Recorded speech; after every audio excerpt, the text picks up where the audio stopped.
Sekarang kita akan mempelajari mengenai sistem kondisi pada PHP yang lebih dari satu. Jika pada video yang sebelumnya saya menjelaskan mengenai if-else yang hanya memiliki satu kondisi, sekarang kita akan mempelajari yang lebih dari satu kondisi ya. Klik kanan pada belajar_php, new file. Kita buat namanya if-else.php. Contohnya seperti ini ya. Kita klik OK, klik 2 kali, lalu muncul seperti ini ya. Lalu kita buat tag PHP-nya. Di tengah-tengahnya sama ya. Saya beri analoginya seperti ini dulu. Jadi nanti kita akan buat misalnya $bahasa. Misalnya saya mempunyai $bahasa nanti Sunda. Lalu nanti kita akan isi lagi dengan bahasa-bahasa yang lain, misalnya Jawa atau Batak. Lalu untuk kondisinya seperti ini. Jika bahasa yang dipanggil adalah Sunda, maka akan muncul keterangan orang Garut misalnya. Lalu jika bahasa Jawa, maka orang Surabaya. Jika bahasa Batak, maka orang Medan. Jika tidak, maka berasal dari kota lain. Kita akan buat yang seperti itu ya. Pertama kita buat if, lalu buat kurung kurawal seperti ini ya, biasakan. Di dalam sini kita tulis $bahasa sama dengan Sunda. Saya akan jelaskan mengapa di sini kita memakai sama dengannya 2.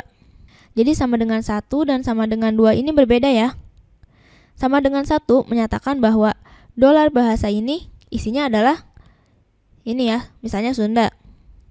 Kalau di sini sebenarnya dia membandingkan apakah $bahasa, maksudnya ini ya, $bahasa yang isinya Sunda ini sama dengan apa yang ada di sini yang kita ketikkan.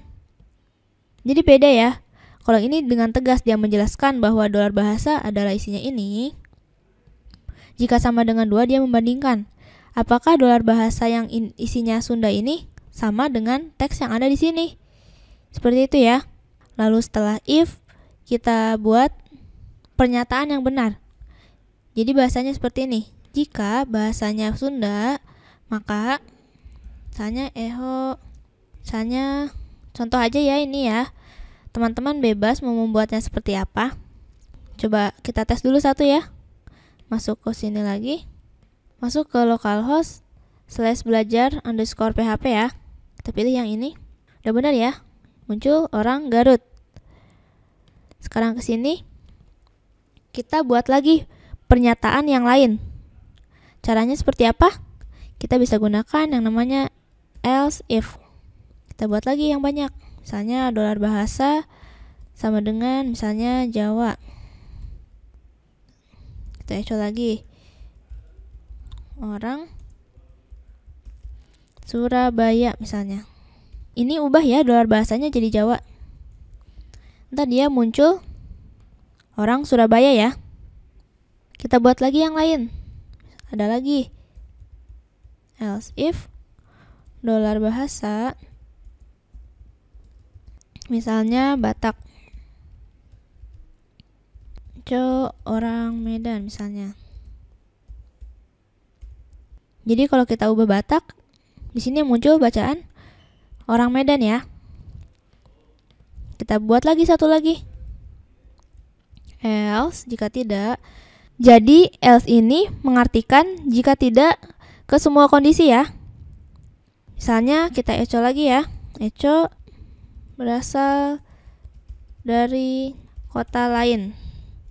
Misalnya contohnya seperti ini dulu ya. Coba di sini saya akan mengisi dengan Batak. Kira-kira yang bakal muncul apa? Orang Medan ya. Misalnya coba saya di sini tulis bahasa Inggris deh. Dia munculnya gini ya, berasal dari kota lain. Oke. Sudah mulai paham ya teman-teman? Jadi, akan saya ulangi ya. Kita akan membaca coding PHP ini dengan bahasa yang mudah dan kita bisa pahami ya. Di sini kita punya $bahasa yang kita isi sesuai dengan keadaan. Jika bahasanya Sunda, maka akan muncul pernyataan orang Garut. Jika bahasa Jawa, maka orang Surabaya. Jika bahasa Batak, maka orang Medan. Jika tidak, maka berasal dari kota lain. Seperti itu ya. Sangat mudah ya untuk memahami if else. Jadi teman-teman perlu ketahui untuk if else ini pasti sangat banyak digunakan di PHP. Jadi teman-teman jika sudah mengerti dasarnya seperti ini, teman-teman pasti bisa membuat kondisi yang lain ya. Oke, video kali ini cukup sampai di sini ya. Sampai jumpa di video yang selanjutnya.